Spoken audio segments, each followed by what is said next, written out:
Benjamin Netanyahu gave a fantastic speech to Congress yesterday, which was only tarnished by the 28-year-old Code Pink idiot and Joe Biden, who for some reason wasn't clapping, especially in the important part, like when he said, we're not going to go back to the 67 lines. He didn't clap. Everybody else was. Why? Top official for Palestinian President Abbas said that Netanyahu's insistence on keeping key territories is, quote, a declaration of war against the Palestinians. That's not good. We are headed for real trouble in the world. Obama gives a speech. This is the way it's being framed. Obama gives a speech and Netanyahu responds. But that's not the way it was. Netanyahu was scheduled to give the speech, and Obama jumped out in front of it. Is that what a friend does? While he's doing that, what the world is not seeing, the plight to the Palestinians, well, let me show you things that aren't being seen on American television, and you ask yourself why. Palestinians are telling people that Israel has declared war on them. Palestinians, prominent ones, are speaking out. Now, here's a guy who was a sponsor of last year's flotilla. He's a Lebanese businessman and activist, sponsor of last year's flotilla. Watch what he says. نتنياهو الذي يقول بأنه يجب حق اللجوء أن حله خارج إسرائيل كما يدعي. يجب أن يحل مشكلته عندما يعود إلى وطنه الأصلي موسكو. هؤلاء النفايات البشرية لك حتى بالفور عندما تحمس وأعطى شعب وأعطى أرضي لهؤلاء اليهود قال لكي نتخلص منهم، يعني بحماسته لكي نتخلص منهم. وزدتوا لنا هدول النفايات الذي يجب أن نرميهم، ليس نرميهم في بلادهم. So the English brought us these pieces of filth, he says. War with pieces of filth who should be sent back to where they came from. Remember, this is the guy who's sponsoring the humanitarian effort. Is it now? Why is no one reporting on this? Here's another clip from an Egyptian children's program. Egypt. This is what they're teaching their children on television. Why haven't you seen this before? تقول ازاي ترد على اليهود الوحشين اللي بيقول لك ان القدس بتاعتنا، ازاي ترد عليه؟ عرب اول حاجة نرد بيها على اليهود ان المدينة دي، مدينة القدس المباركة دي، سكنها العرب، عاشوا فيها قبل اول عهد لليهود، يعني قبل اول واحد يهودي يروح يقعد فيها بكام سنة؟ باكتر من 1000 الوحشين. يستعدوا ويخلوا الاطفال الصغيرين يعملوا حاجات وحشة كتير علشان يكرهوا الاسلام ويموتوا كل اخواتنا المسلمين هناك. He thinks I saw a putty cat. Call me crazy, but it doesn't seem like this is going to end well. America, the world is headed for another disaster, and we have our eyes wide open. And it's a disaster that we promised we would never let happen again. Now, here's the question. Does the president know this? You have to answer that question. The president has either, I think, knowingly or unknowingly, set the world on a collision course because there's no way back around out of this. And we're supposed to be Israel's best friend. Let me tell you a story. Let's see if this makes sense to you.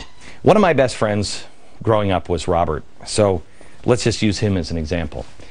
If I needed to come over because I had neighbors that were trying to attack me and I really needed help from Robert, my best friend growing up, I would call him up and I'd say, hey, I really need to talk to your family because I really need to enlist your help. Can I meet with them on Friday? And he'd say, sure, come on over. Talk to the that's what a friend would do, right?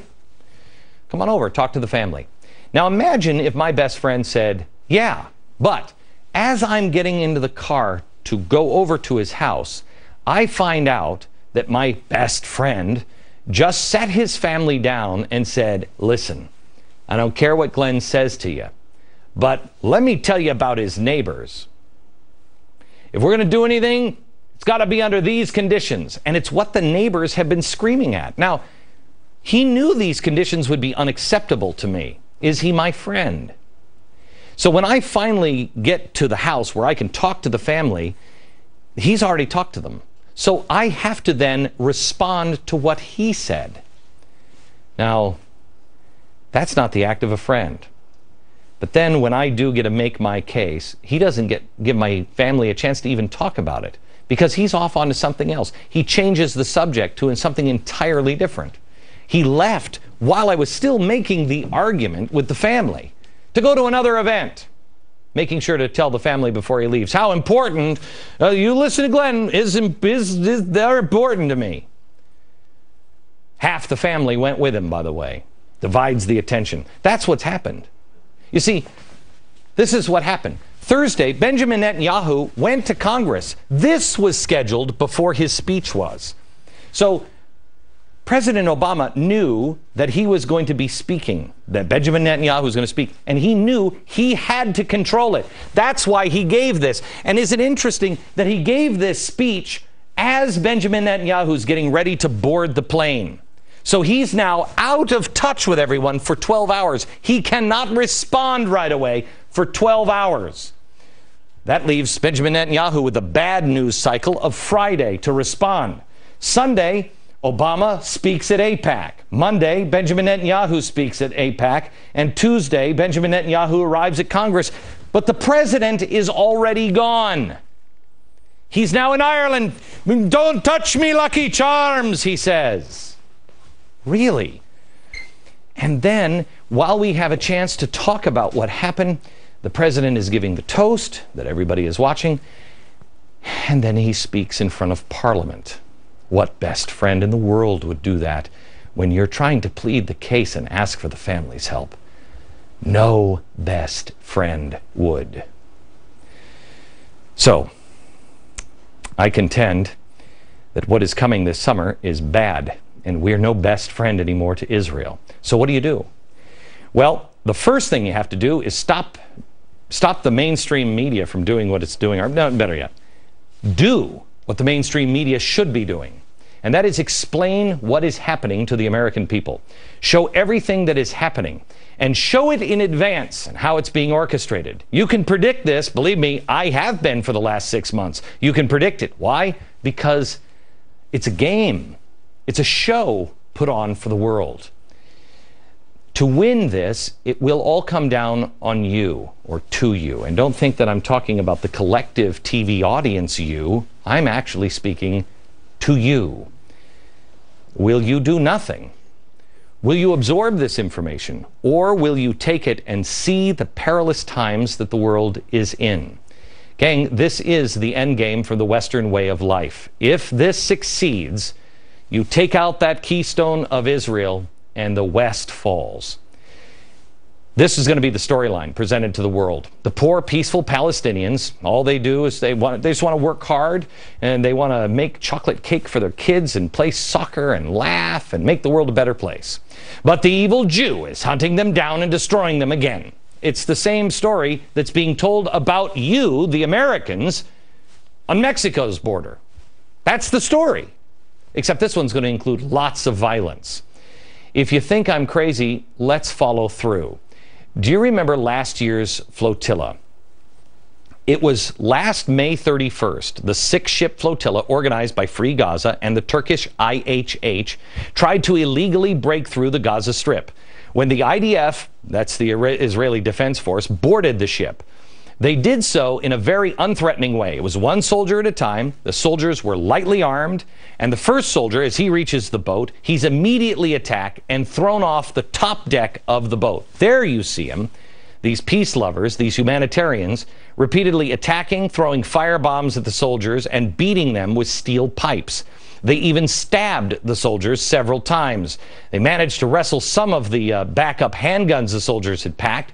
Once those guns were stolen, they were used to fire on the IDF forces. It was then and only then that permission was given to use deadly force, which the IDF did, and so would I. But what the media also failed to report is this. Throughout, Palestinians chanted this. Listen carefully.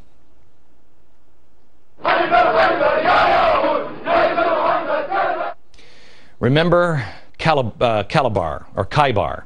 Khaybar, O Jews, the army of Muhammad will return. That's a reference to the attacks in the 7th century where Muslims slaughtered the Jews. Of course, the media spun this event to portray the Jewish people as evil, and just attacking a ship filled with peace-loving humanitarians that only want love and more love. Yes. The 9 people who died on board, they were new suicide bombers. It was a suicide mission for some. You don't start stabbing the IDF unless you want them to start opening fire. Now, let me show you the Israeli border. This is happening again. These are new suicide bombers or suicide lovers. They're going over fences. They're acting as peace activists. They're going over these fences. You don't do this in Israel. They are violating the border. This was a suicide mission. They want the people of Israel to shoot them. They want them to be sent over as innocents. These people are being sent to their deaths, and more will be sent this summer, over and over and over again, and Israel will have no choice but to shoot them, because you can't have this happen to your border. What would we do, America, if all of a sudden the Canadians just started coming over our border? Well, actually, we'd probably sell them stuff, because they're Canadians. What would happen if people who were shouting death to America, started coming over our borders all at once? You would have to shoot them. Now, by the way, the same group, Code Pink, who heckled Netanyahu in Congress and AIPAC and then pretended to somehow security hurt her, cry me a river. The same group is also behind organizing this flotilla last year. And they're always talking about the oppressed people.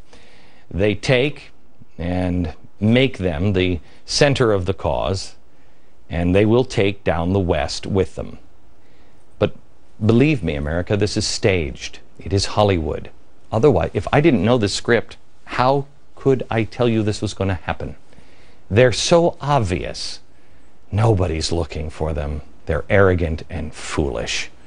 Their real intention is not humanitarian aid. What humanitarian refers to a group of people as filth. What did Mother Teresa say that? I don't know. The world is getting behind them. The IAH has ties to Hamas and the Muslim Brotherhood, had planned an anniversary flotilla far more massive than the 6-ship brigade that happened last year. This one will be at least 15 ships from 25 different countries and as many as 150 activists willing to take part in the sequel. It's been delayed until midsummer now. But I go back to the border with Israel and Syria. It's just another play. And it's happened on multiple key border locations here in the last few weeks. They are forcing action and crying victim. It's honestly, I mean, we all have kids. It's what happens when one of your kids starts a fight and then goes, "Mom, he's hitting me." That's what's happening. They are trying to create a crisis. And they're also doing something else. They are trying to be Martin Luther King. You see, the Jews had a peaceful protest along with Dietrich Bonhoeffer in Germany, and they lost that because Germans at the time were evil and corrupt. It was too far gone. The Weimar Republic took care of that. That's why it didn't work, but it worked for Gandhi and it worked for MLK. It will work here and it will work in the West. That's what they have to do. But it doesn't work if it's not true. I've shown you this picture a billion times, and I have explained how this is what freed people. It was people standing, really truly believing in what they're doing, and what they're doing is good, not evil. They're not willing to kill anyone for it. And they're locked arm in arm, and they're speaking out. They're not lashing out. They're not going to set bait. We saw it last week in Israel. Syrians lined up, started pouring across the border. They wanted the image of bloody Palestinians. They wanted Israeli forces, like these, to shoot. They are forcing the action and crying victim. That's what they did on the flotilla last year. They're trying to be MLK and force Israel and the big bad United States to look like the South in the 1950s and 60s. It will continue, and it will continue to work unless you know about it in advance.